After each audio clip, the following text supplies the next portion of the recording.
রচনার স্বামী প্রবাল বাসু গুরুতর অসুস্থ। আপনাদের সবাইকে স্বাগত সিনে গসিপে। তার কি হয়েছে? হাত জোড়া ব্যান্ডেজ, কেমন আছেন তিনি? রচনা ব্যানার্জির স্বামী প্রবাল বাসু সকাল সকাল একটি ছবি শেয়ার করেছেন। দেখা যাচ্ছে তিনি বিছানায় বসে রয়েছেন, পরনে কালো গেঞ্জি, কালো ফুল প্যান্ট, হাতে ব্যান্ডেজ।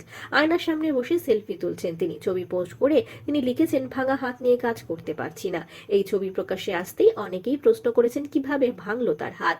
অবশ্য সেই প্রশ্নের উত্তর মেলেনি। এমনকি রচনা এবং প্রবালের সম্পর্ক নিয়ে আলোচনা শেষ নেই। তবে সাংসদের স্বামীর হাত ভাঙা ছবি প্রকাশ্যে আসতেই চিন্তা প্রকাশ করেছেন অনেকেই। রচনা আর প্রবাল একসঙ্গে থাকেন না, তবে তাদের ডিভোর্স হয়নি। তবে বিভিন্ন সময় দেখা গিয়েছে রচনার পাশে দাঁড়াতে প্রবালকে। ভোটের প্রচার কিংবা দিল্লি যাওয়া কিংবা ছেলের পরীক্ষা কিংবা একসঙ্গে খাওয়া দাওয়া, ঘুরতে যাওয়া একসঙ্গে করে থাকেন রচনা আর প্রবাল। রচনা ব্যানার্জির স্বামী প্রবাল বাবুর দ্রুত সুস্থতা আমরা কামনা করি। আমরা হলাম সিনে গসিপ। জুড়ে থাকুন আমাদের সঙ্গে, সাবস্ক্রাইব করুন আমাদের এই ইউটিউব চ্যানেলটি।